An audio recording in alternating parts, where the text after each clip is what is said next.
ابو بردہ عامر نے خبر دی اور انہیں ان کے باپ ابو موسیٰ اشعری رضی اللہ عنہ نے کہ رسول اللہ صلی اللہ علیہ وسلم نے فرمایا، امانت دار خزانچی جو اس کو حکم دیا جائے اس کے مطابق دل کی فراخی کے ساتھ صدقہ ادا کر دے، وہ بھی ایک صدقہ کرنے والوں ہی میں سے ہے۔ صحیح بخاری حدیث نمبر 2260۔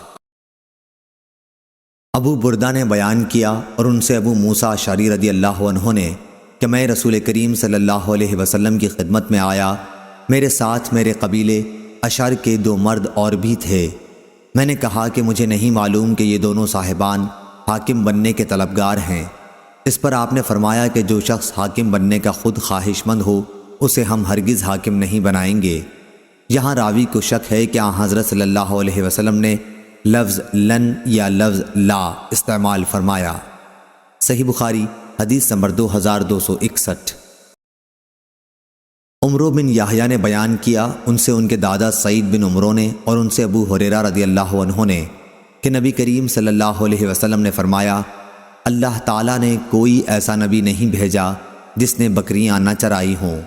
اس پر آپ صلی اللہ علیہ وسلم کے صحابہ رضی اللہ عنہم نے پوچھا، کیا آپ صلی اللہ علیہ وسلم نے بھی بکریاں چرائی ہیں؟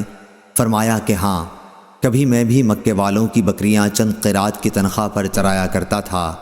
صحیح بخاری حدیث نمبر 2262۔